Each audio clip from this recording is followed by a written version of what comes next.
నమస్తే welcome to T short channel.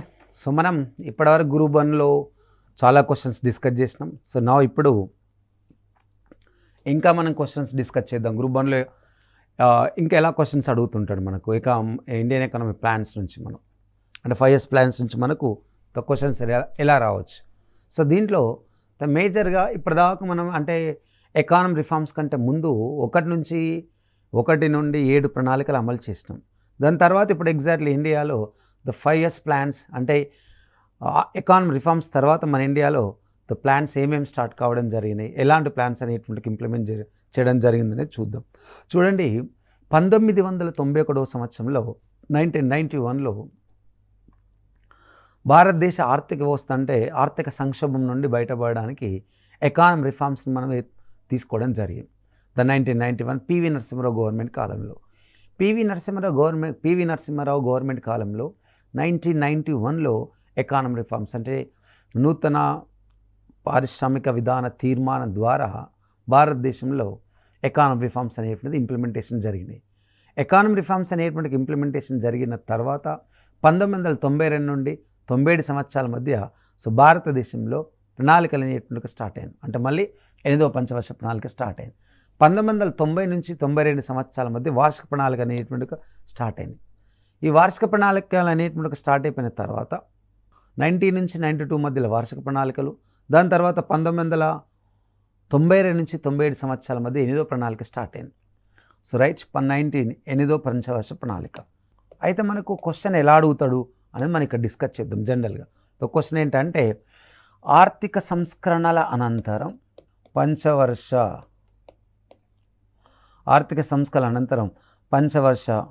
ప్రణాళిక అనుభవాలను రాయము అని అంటాడు. ఆర్థిక సంస్కరణల అనంతరం పంచవర్ష ప్రణాళికల అనుభవాలను రాయము అని ఒక క్వశ్చన్ అడగవచ్చు. అప్పుడు మనం ఏం చూడాలి, ఎకానమీ రిఫార్మ్స్ 1991లో వచ్చిన తర్వాత 1992 సంవత్సరంలో పివి నరసింహారావు ప్రభుత్వ కాలంలో 8వ ప్రణాళిక స్టార్ట్ అయింది. 8వ పంచవర్ష ప్రణాళిక అనేటువంటిగా స్టార్ట్ అయ్యి అలా 1997 వరకు 8వ ప్రణాళిక అయిపోయిన తర్వాత 9, 10, 11, 12 ఇలా ఓవరాల్గా మనకు 5 పంచవర్ష ప్రణాళికలు అనేటువంటివి అమలైనాయి. కాబట్టి మనకు ఈ 5 పంచవర్ష ప్రణాళికల గురించి రాస్తే మనకు మొత్తం ప్రణాళికల వ్యవస్థ మీద మనకు ఐడియా వచ్చినట్టు ఉంటుంది. ఎందుకంటే 1951 నుండి 1990 వరకు ప్రణాళికల అనుభవాలను డిస్కస్ చేసినాం. 1990 సంవత్సరం తర్వాత నుంచి 2017 సంవత్సరం వరకు మన ప్రణాళికల యొక్క అనుభవాలను తీసుకోవాలి. సో దాంట్లో ఇక్కడ మేజర్గా తీసుకుందాం. సో మనకు 1992 నుండి 1997 సంవత్సరాల మధ్య ఒక 8వ ప్రణాళిక అనేటువంటిగా స్టార్ట్ అయింది. 5 years ప్లాన్ అనేటువంటిది స్టార్ట్ కావడం జరిగింది. ఇక్కడ 8వ పంచవర్ష ప్రణాళిక అనేటువంటిగా స్టార్ట్ అయితే అసలు ఏం తీసుకున్నాం అనేటువంటిది చూద్దాం. సో భారతదేశంలో 1990 నుండి 1992 మధ్య కొంచెం అంతర్గత ప్రభావాలు ఉండే మన ఇండియాలో. అంటే ఆర్థిక సంక్షోభాలు, ఆర్థిక అస్థిరత ఉండే. 1990 నుంచి 92 సంవత్సరాల మధ్యలో భారతదేశంలో కొంచెం రాజకీయ అస్థిరతలు, ఆర్థిక సంక్షోభాలు, అనేక విదేశీ మారక నిల్వల కొరత ఉండడం, దేశంలో ధరలు పెరగడం, ద్రవ్యోల్బణాలు రావడం, వాటి కింద పారిశ్రామిక రంగం కొంచెం కుంటుపోవడం, ప్రభుత్వ రంగ సంస్థల అసమర్థత ఉండడం, ఇన్ని రకాల సమస్యలతో ఆర్థిక సంక్షోభం వచ్చింది. ఈ ఆర్థిక సంక్షోభ కాలంలో వార్షిక ప్రణాళికలను ప్రవేశపెట్టినాం. దాని తర్వాత ఆ ఆర్థిక సంక్షోభం నుంచి బయటపడేయడానికి 1991 సంవత్సరంలో పివి నరసింహారావు ఎకానమీ రిఫార్మ్స్ అనేటువంటిది స్టార్ట్ చేసింది. దాన్ని మనం రావణ్ మన్మోహన్ సింగ్ మోడల్ అంటాం. రావణ్ మన్మోహన్ సింగ్ మోడల్ అని అంటే పివి నరసింహారావు, మన్మోహన్ సింగ్, సో వీళ్ళిద్దరు కలిసి తీసుకొచ్చినటువంటి సిస్టమే ఎకానమీ రిఫార్మ్స్. దాన్ని మనం ఎల్పిజి మోడల్ అని పిలుస్తాం. లిబరలైజ్, ప్రైవేటైజ్, గ్లోబలైజేషన్ అనేటువంటి మోడల్ మన ఇండియాలో వచ్చింది. ఈ ఎల్పిజి మోడల్ ఎప్పుడైతే వచ్చిందో, LPG is nothing but of economy reforms. ఈ ఎకానమీ రిఫార్మ్స్ తర్వాత నుంచి మన ఇండియాలో ప్రణాళికలు స్టార్ట్ అయిన ఆ ప్రణాళిక మనకు 8వ పంచవర్ష ప్రణాళిక అంటాం. కాబట్టి ఈ 8వ పంచవర్ష ప్రణాళికలు ఏం తీసుకోవాలి అనేటువంటి ఒక అంశం. 1992 to 1997 మధ్య 8వ ప్రణాళికను మనం ఏర్పాటు చేసినాం. భారతదేశం ఒక సూచనాత్మక ప్రణాళిక విధానాన్ని తీసుకున్నది. సూచనాత్మక ప్రణాళిక విధానం అంటే ఏంటిది? సో ఏముంటుంది మనకు సూచనాత్మక ప్రణాళిక విధానంలో ఎలా తీసుకోవడం జరిగిందంటే మన ఇండియా 1991లో ఎకానమీ రిఫార్మ్స్ వచ్చిన తర్వాత ఒక ఇండికేటివ్ ప్లానింగ్ సిస్టమ్ తీసుకున్నది. ఇండికేటివ్ ప్లానింగ్ అంటే మిక్స్డ్ ఎకనామీని ఎంకరేజ్ చేస్తుంది. మిక్స్డ్ ఎకనామీ ఇండికేటివ్ ప్లాన్ అనేది ఒక మిక్స్డ్ ఎకనామీని ఎంకరేజ్ చేస్తుంది. మిక్స్డ్ ఎకనామీ అంటే మిశ్రమ ఆర్థిక వ్యవస్థ. అంటే ఒక ప్రణాళిక రచన ప్రణాళిక సంఘం కానీ ప్రభుత్వం కానీ చేస్తుంది. ఆ ప్రణాళికల అమలు ప్రణాళిక సంఘం కానీ లేకపోతే ప్రభుత్వం అనేది చేస్తుంది. ఈ ప్రణాళిక రచన అమలు ప్రభుత్వమే చేసేటప్పుడు ప్రభుత్వంతో పాటు ప్రైవేట్ రంగాలను కూడా కలుపుకొని ప్రణాళిక వ్యవస్థ నడిస్తే అది ఒక సూచనాత్మక ప్రణాళిక భావం అని పిలుస్తాం. అందుకే ఇలా మన ఇండియాలో ఒక ఇండికేటివ్ కంటెంట్ అనేటువంటి స్టార్ట్ అయింది. సూచనాత్మకమైన ప్రణాళికల భావాలతో భారతదేశంలో 8వ పంచవర్ష ప్రణాళిక స్టార్ట్ అయింది. ఈ 8వ పంచవర్ష ప్రణాళిక మేజర్గా దేనికి ఎక్కువగా ప్రాధాన్యత ఇవ్వడం జరిగిందంటే మానవ వనరుల అభివృద్ధికి ప్రాధాన్యత ఇచ్చింది. మానవ వనరుల అభివృద్ధికి ప్రాధాన్యత ఇవ్వడం జరిగింది. ఈ మానవ వనరుల అభివృద్ధి అనేటువంటిది మానవ వనరుల ప్రణాళిక అని పిలుస్తాం మనం. మానవ వనరులు అంటే ఎకానమీ రిఫార్మ్స్ తర్వాత మన country the first time human resources డెవలప్మెంట్కి ప్రియారిటీ ఇచ్చింది. ఎందుకంటే ఎకానమీ రిఫార్మ్స్ అనేటువంటి ఒక మార్కెట్ బేస్డ్, దేశంలో ఉండేటువంటి ఒక మార్కెట్ బేస్డ్ ఎకానమీని క్రియేట్ చేయడం, డిమాండ్ క్రియేట్ చేయడం, సప్లై పెంచడం. ఓకే, ఇక్కడ demand management operation, supply LPG privatisation encourage చేయడం, గ్లోబలైజేషన్ అనేటువంటి ఉంది. కాబట్టి అప్పుడు హ్యూమన్ రిసోర్సెస్ డెవలప్మెంట్ అనేటువంటి చేయాలి. వాళ్ళ కోసం విద్య, వైద్య, ఆరోగ్య రంగాలు, స్కిల్ డెవలప్మెంట్స్, దాంతో ఇలాంటి అంశాలను మనం బేస్ చేసుకొని హ్యూమన్ రిసోర్సెస్ డెవలప్మెంట్కి ప్రియారిటీ ఇచ్చినాం. ఈ మానవ వనరుల అభివృద్ధికి ప్రియారిటీ ఇచ్చేటప్పుడు 8వ పంచవర్ష ప్రణాళిక ఓవరాల్గా 4,18,000 కోట్ల రూపాయలు కేటాయించింది. ఈ 4,18,000 కోట్ల రూపాయలు అనేటువంటిది కేటాయించేటప్పుడు 4 ప్రణాళిక మొత్తానికి తీసుకున్న వృద్ధి రేట్ ఎంత అంటే మేజర్గా ఒక 5.6% వృద్ధి రేట్ తీసుకున్నది. అప్పుడు సాధించింది 6.8% వృద్ధి రేటు సాధించింది. అంటే ఎగ్జాక్ట్లీ మనకు ఈ ప్రణాళిక 8వ ప్రణాళిక సక్సెస్ అవ్వడం జరిగింది. 5.6 అనుకుంటే మనకి ఎంత సాధించడం 6.8% అనేటువంటిది సక్సెస్లోకి రావడం జరిగింది. ఇది మనకు 8వ పంచవర్ష ప్రణాళిక యొక్క ఉద్దేశం. దాని తర్వాత 9వ పంచవర్ష ప్రణాళికను మనం తీసుకుంటే ద 9th ప్లాన్ అనేటువంటిది 1997 నుండి 2002 సంవత్సరాల మధ్య 9వ పంచవర్ష ప్రణాళిక అనేటువంటిది తీసుకొచ్చాం మనం 9th ప్లాన్. ఈ 9th ప్లాన్ ఏం చేస్తుంది అనేటువంటిది మనం ఇక్కడ తీసుకున్నాం. 1997 నుంచి 2002 మధ్యలో ద 9th ప్లాన్ అనేటువంటి స్టార్ట్ చేసినాం. ఈ 9th 5 years ప్లాన్ మన ఇండియాలో ద మేజర్గా సామాజిక న్యాయం అనేటువంటి ఒక కంటెంట్ తీసుకునేది, ఒక సోషల్ జస్టిస్. ఓకే, సామాజిక న్యాయంతో కూడిన వృద్ధి అనేటువంటి ఒక పదాన్ని వాడి సామాజిక న్యాయంతో కూడినటువంటి వృద్ధి జరగాలి అని అంటే మేజర్గా సామాజిక న్యాయంతో కూడిన వృద్ధి, సమానత్వం సాధించడం. సామాజిక న్యాయంతో కూడిన వృద్ధి, సమానత్వం అనేటువంటి ఎజెండా ఎంచుకున్నాం. ఈ ఎజెండాతో భారతదేశంలో 9వ పంచవర్ష ప్రణాళిక అనేటువంటి స్టార్ట్ అయింది. సామాజిక న్యాయం, సమానత్వం ఎలా సాధించాలి అనేటువంటి ఒక కంటెంట్తో తీసుకుంటే వ్యవసాయ రంగాన్ని ప్రోత్సహించడం, గ్రామీణ అభివృద్ధి అనేటువంటిది చేయడం. ఈ ఆర్థిక సంస్కరణ వెళ్ళని ప్రాంతాలు ఎక్కడైతే ఉంటాయో అక్కడ సంతులిత ప్రాంతీయ అభివృద్ధి అనేటువంటిది చేయాలి. ఈ సంతులిత ప్రాంతీయ అభివృద్ధి అనేటువంటి చేసేటప్పుడు వ్యవసాయ అనుబంధ రంగాలు, గ్రామీణ అభివృద్ధి, ఓకే, గ్రామీణ ప్రాంతంలో ఉపాధి అవకాశాలు ప్రోత్సహించడం, గ్రామీణ ప్రాంతంలో స్వయం ఉపాధి పథకాలను రూపొందించడం, ఉపాధి పథకాలను రూపొందిస్తూ స్వావలంబన దిశగా, స్వయం సంతులిత వృద్ధి దిశగా, సంతులిత ప్రాంతీయ అభివృద్ధి దిశగా 9వ పంచవర్ష ప్రణాళికను మనం ఏర్పాటు చేసుకోవడం జరిగింది. ఈ 9వ పంచవర్ష ప్రణాళికలోనే మనం తీసుకున్న జీడిపి లక్ష్యం ఎంత అంటే 9వ పంచవర్ష ప్రణాళికలో మనం తీసుకున్న జీడిపి లక్ష్యం 6.5% కాగా సాధించింది 5.4% అనేటువంటిది సాధించడం. జీడిపి వృద్ధి రేటు 6.5% అంటే సాధించింది 5.4. ఈ ప్రణాళిక కాలంలో 8,59,000 కోట్ల రూపాయలు మనం ఫండ్ కేటాయించడం జరిగింది.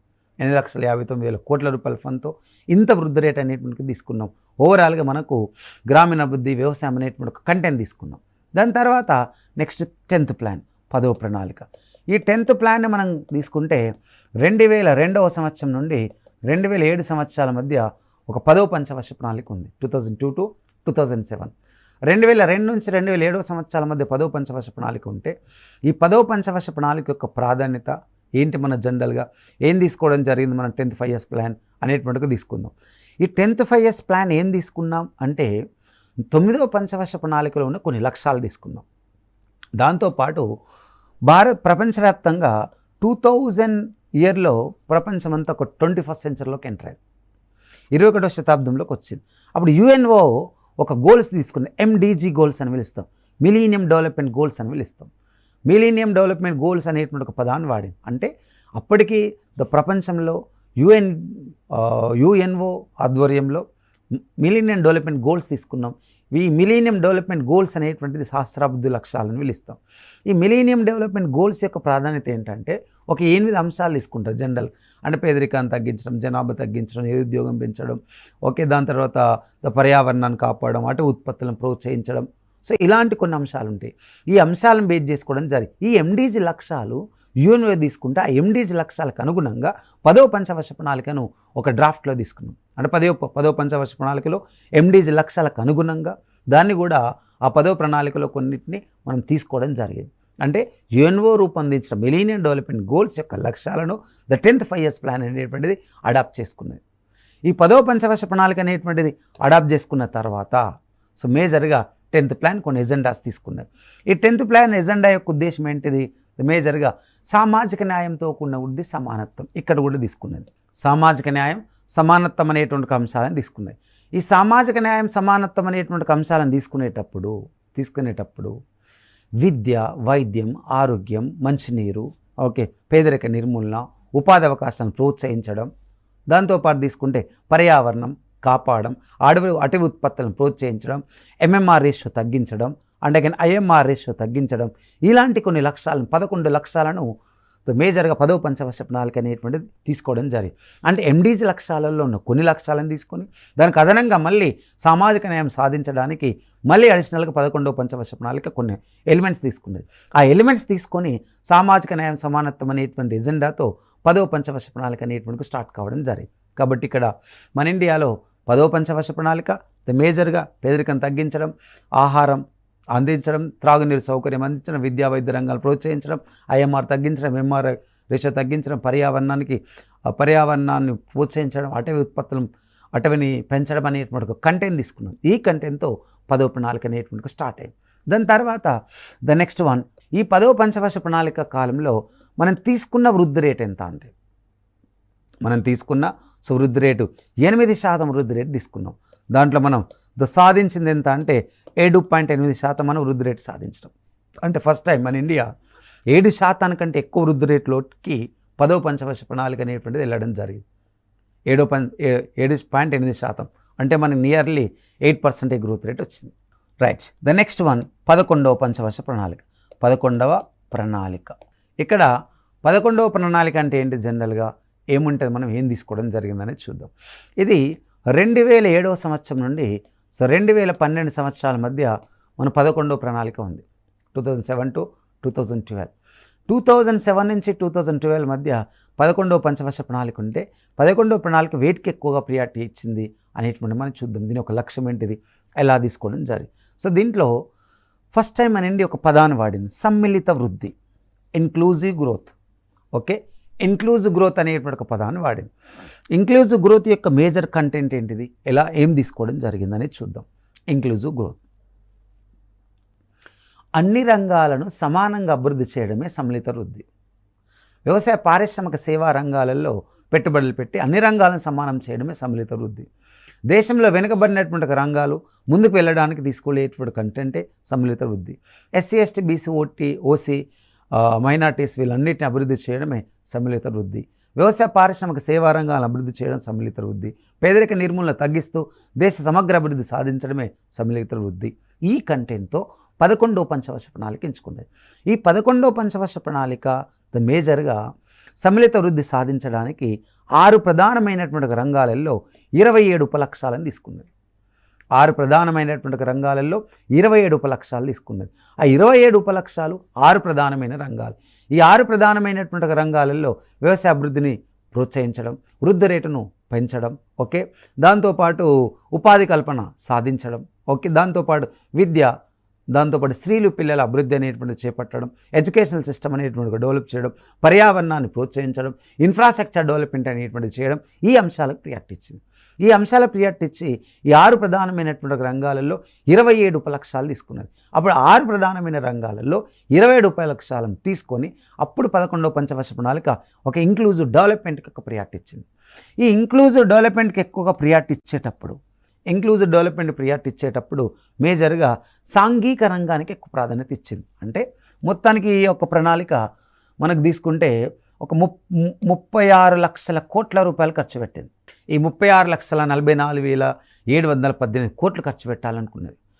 దీనికి మేజర్గా సమ్మిళిత వృద్ధి సాధించడానికి ఎక్కువ సాంఘిక అంశాలకు ప్రియారిటీ ఇచ్చింది. సాంఘిక అంశాలకే ఎక్కువగా ప్రియారిటీ ఇవ్వడం జరిగింది. ఈ సాంఘిక అంశాలను బేస్ చేసుకొని ఈ 36 లక్షల కోట్ల రూపాయలతో ఎక్కువ కేటాయింపులు సాంఘిక సేవల కోసమే కేటాయించడం జరిగింది.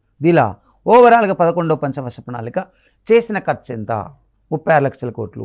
ఏం సమ్మిళిత వృద్ధి సాధించడానికి తీసుకున్న రంగాలు 6 ప్రధానమైన 27 ఉపలక్ష్యాలు తీసుకొని ఎగ్జాక్ట్లీ వృద్ధి రేటు తీసుకుంటే 8% వృద్ధి రేటు ఎంచుకున్నది. ఈ 8% వృద్ధి రేట్లో సాధించింది ఎంత అంటే 8.12% 8వ పంచవర్ష ప్రణాళిక సాధించడం జరిగింది. 8.12% 8వ పంచవర్ష ప్రణాళిక సాధించింది. ఫస్ట్ టైం మన ఇండియాలో 8% కంటే ఎక్కువ వృద్ధి రేటు 11 అనేటువంటిది అధిగమించడం జరిగింది. ఇలా ఓవరాల్గా 11వ పంచవర్ష ప్రణాళిక.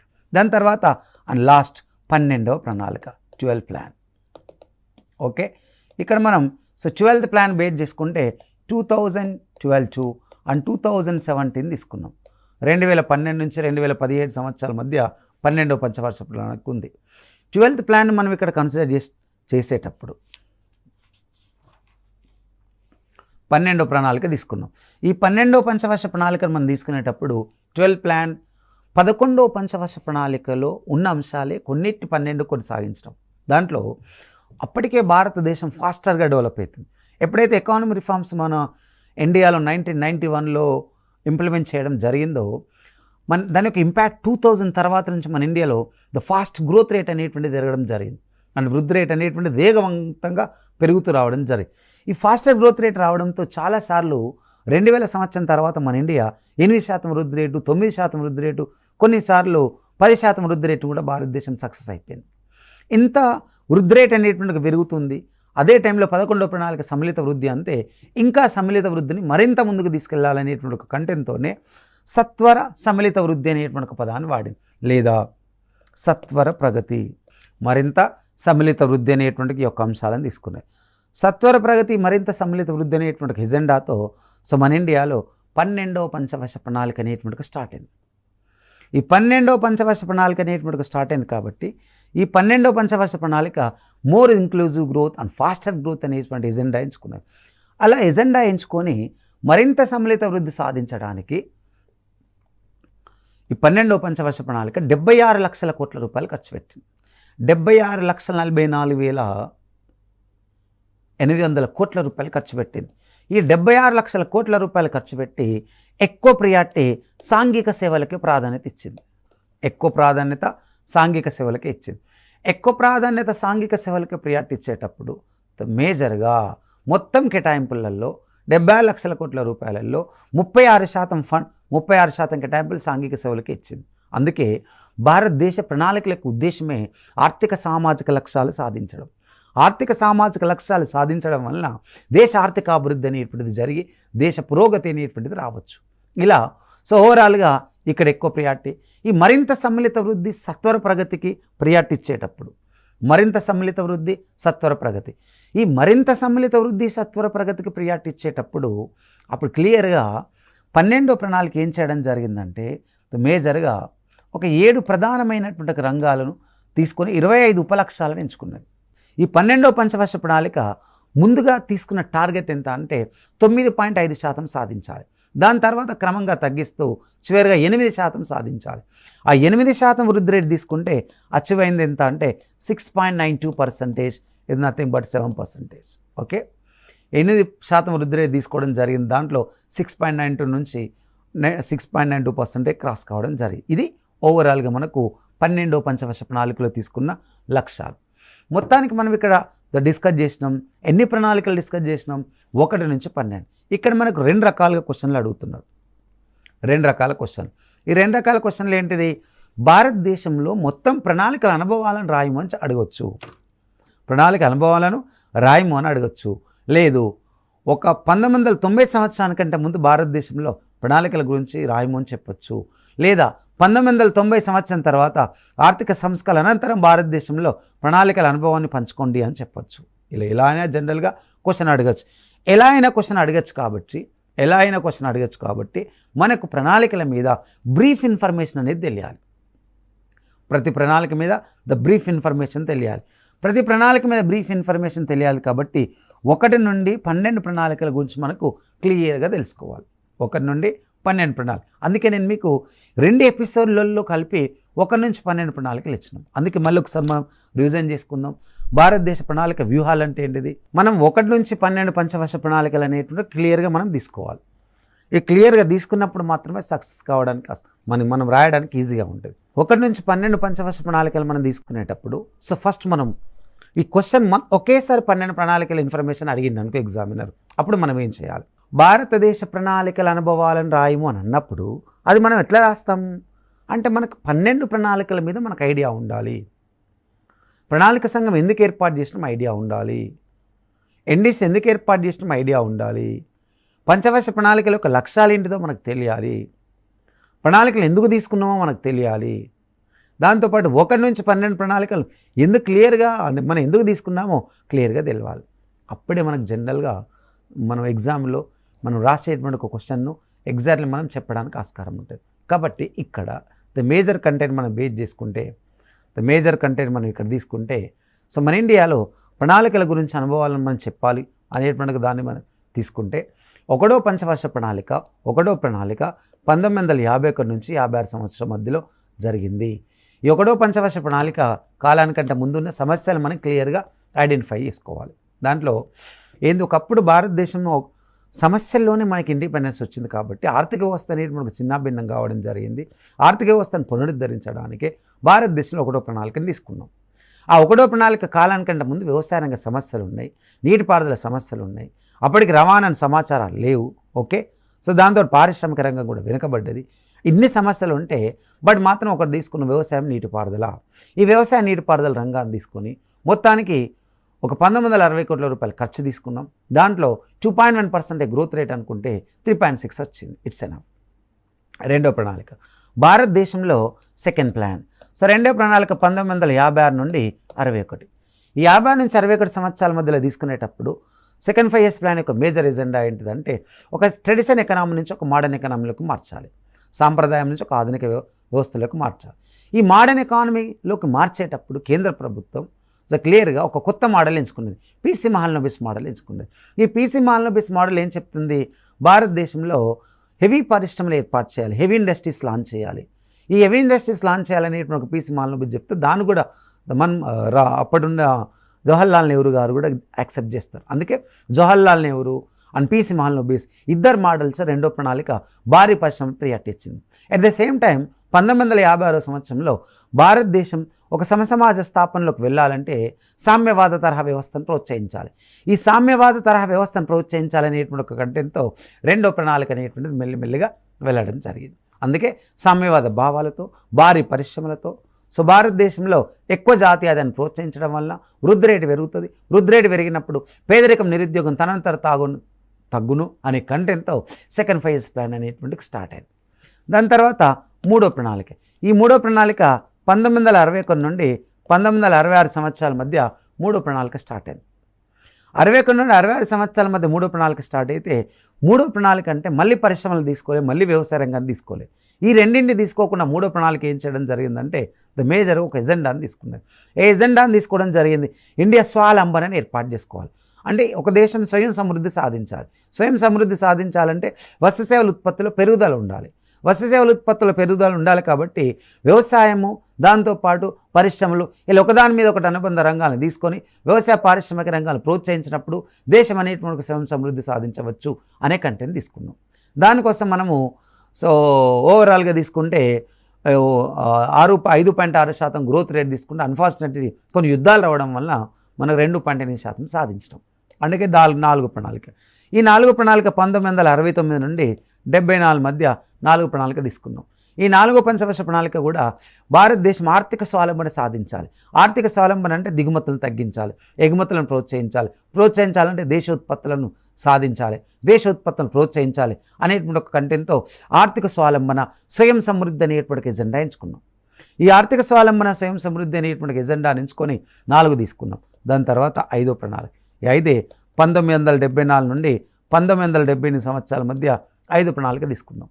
సో ఇందిరాగాంధీ గారు గరీబ్ బచావ్ అనేటువంటి స్లోగన్ ఇచ్చింది. తను గరీబ్ బచావ్ అనేటువంటి స్లోగన్ ఇచ్చేటప్పుడు 5వ పంచవర్ష ప్రణాళికను పేదరిక నిర్మూలన చేపట్టాలి. భారతదేశం నుండి ఎప్పుడైతే పేదరికం తగ్గిస్తామో అప్పుడు పేదరికం తగ్గినప్పుడు ప్రజల యొక్క కనీస వినియోగ స్థాయి పెరుగుతుంది.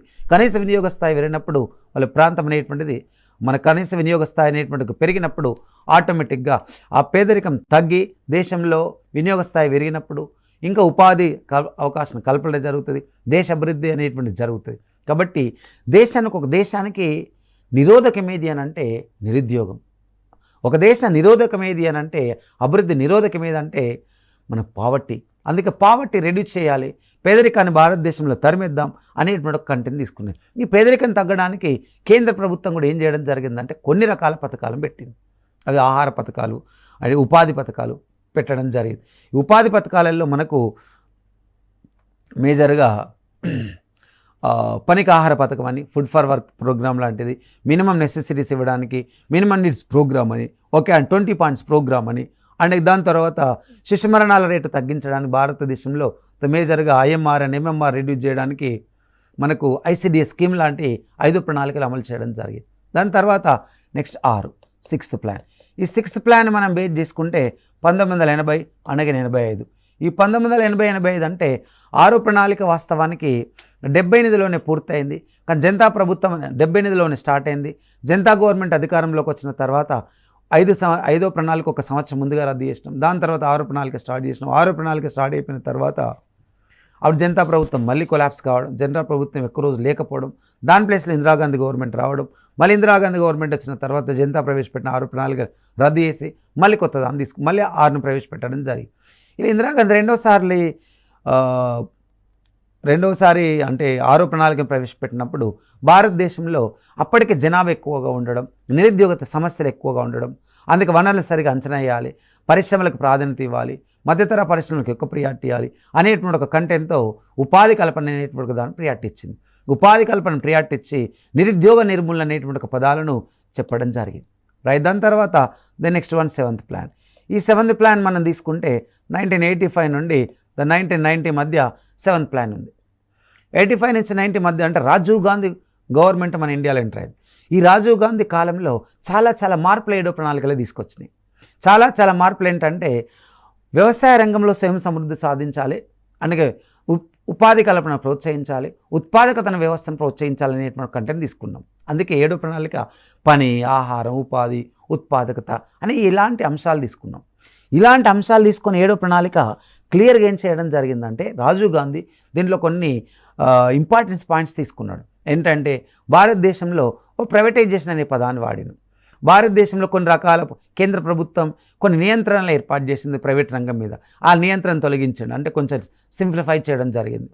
దాని తర్వాత మేజర్గా తీసుకుంటే ఇంకా ట్యాక్సెస్ కూడా సింప్లిఫై చేయడం జరిగింది. ఇలాంటి కంటెంట్తో 8వ పంచవర్ష ప్రణాళిక ఒక రాజు మోడల్ కూడా అమలైంది. దాంతో వకీల్ అండ్ బ్రహ్మానందం ఐడియాలజీ కూడా 7 ప్రణాళికలు తీసుకున్నారు. అంటే నెక్స్ట్ 8th ప్లాన్. ఈ 8th ప్లాన్ తీసుకుంటే 1992 నుండి 1997 మధ్యలో 8వ పంచవర్ష ప్రణాళిక. ఆర్థిక సంస్కరణ తర్వాత మన ఇండియాలో 8th ప్లాన్ స్టార్ట్ అయింది. ఆర్థిక సంస్కరణ తర్వాత స్టార్ట్ అయ్యేటప్పుడు ఫస్ట్ టైం ఇది దేని ప్రియారిటీ ఇవ్వడం జరిగిందంటే మేజర్గా ఒక అంశానికి మేజర్ ప్రియారిటీ ఇచ్చింది human resources development. Human resources డెవలప్మెంటే మానవ వనరుల అభివృద్ధి. ఈ మానవ వనరుల అభివృద్ధి అనేటువంటి దానికి 8వ ప్రణాళిక కాలంలో ఫస్ట్ టైం మన ఇండియా ఒక ఇంటిగ్రేటివ్ ప్లాన్కి ప్రియారిటీ ఇచ్చింది. సూచనాత్మకమైన భావాలతో, సూచనాత్మకమైన విధానాలతో, మిక్స్డ్ ఎకనామీ ప్యాటర్న్తో 8th ప్లాన్ అనేటువంటిది మెల్లిమెల్లిగా 8వ ప్రణాళిక అనేటువంటి స్టార్ట్ కావడం జరిగింది. And again next 9. ఈ 9వ పంచవర్ష ప్రణాళిక 9th వన్. ఈ 9th వన్ తీసుకుంటే 1997 నుండి అండ్ అగైన్ 2002 సంవత్సరం. ఇది సామాజిక న్యాయంతో కూడిన వృద్ధి అనేటువంటి ఒక కంటెంట్ ఎంచుకునేది. గ్రామీణ అభివృద్ధి ప్రోత్సహించడం, గ్రామీణ ప్రాంతాల వ్యవసాయ ఉత్పత్తులను ప్రోత్సహించడం, వ్యవసాయ రంగాన్ని అభివృద్ధి చేయడం, గ్రామీణ అభివృద్ధి చేయడం. దాంతోపాటు మన ఇండియాలో బేస్ చేసుకుంటే సామాజిక న్యాయం అంటే ఎక్కడైతే ఆర్థిక సంస్కరణ వెళ్ళని ప్రాంతం ఉంటే ఆ ప్రాంతంలో ప్రభుత్వ పెట్టుబడులు ఎక్కువగా ఉండాలి, అలా సాంఘిక పెట్టుబడులు కూడా ఉండాలి అనేటువంటి ఒక కంటెంట్తో మనకు 9వ పంచవర్ష ప్రణాళిక అనేటువంటి స్టార్ట్ అయింది. And again next 10th one. ఈ 10th ప్లాన్ మనం తీసుకుంటే 2002 నుండి 2007 మధ్యలో తీసుకున్నాం. ఇది ఇక్కడ కూడా సామాజిక న్యాయం సాధించాలి, సమానత్వాన్ని ప్రోత్సహించాలి అనేటువంటి ఎజెండా మన 10వ ప్రణాళికలో తీసుకున్నాం. అప్పటికే యుఎన్ఓ తీసుకొచ్చిన మిలీనియం డెవలప్మెంట్ గోల్స్ను 10వ పంచవర్ష ప్రణాళికలో అడాప్ట్ చేసినాం, దాంట్లో పెట్టడం జరిగింది. అలా 11 ప్రధానమైనటువంటి అంశాలకు, సామాజిక అంశాలకు ప్రాధాన్యత ఇస్తూ 10వ ప్రణాళిక తీసుకున్నాం. ఈ 10వ ప్రణాళిక తర్వాత నెక్స్ట్ 11వ ప్రణాళిక. ఓకే, ఈ 11వ పంచవర్ష ప్రణాళికలో తీసుకుంటే 2007 నుంచి అంటే 2012 వరకు తీసుకున్నాం. ఇక్కడ 11వ ప్రణాళిక ఒక కొత్త ఎజెండాని ఎంచుకున్నది, ఇంక్లూజివ్ గ్రోత్, సమ్మిళిత వృద్ధి. అంటే అన్ని రంగాలను బేస్ చేసుకొని అభివృద్ధి చేయాలి, ఇంకా సాంఘిక సేవలకు ఎక్కువ ప్రియారిటీ ఇవ్వాలి అనేటువంటి స్టార్ట్ అయింది. దాని తర్వాత 12th ప్లాన్. ఈ 12th ప్లాన్లో 2012 నుండి 17 మధ్య 12 ప్లాన్ తీసుకున్నాం. 12 ప్లాన్ యొక్క మేజర్ ఉద్దేశం ఏంటిది? మరింత సమ్మిళిత వృద్ధి సాధించాలి అనే కంటెంట్ తీసుకున్నాం. ఓకే, ఇలా 1 నుంచి 12 ప్రణాళికలకు ఇన్ఫర్మేషన్ మీకు చెప్పిన, ఒక్కొక్క ప్రణాళిక ఏమేమి చెప్తుంది, దానికి ఇన్ఫర్మేషన్ అనేది మీరు క్లియర్గా నేను చెప్పింది విని ఇంకా కొంచెం నోట్స్ కూడా మీరు ప్రిపేర్ చేసుకుంటే అప్పుడు ఎగ్జామినేషన్ పాయింట్ ఆఫ్ వ్యూలో పర్ఫెక్ట్ సక్సెస్ కావడానికి ఆస్కారం ఉంటుంది. ఓకే, థ్యాంక్ యూ, నమస్తే.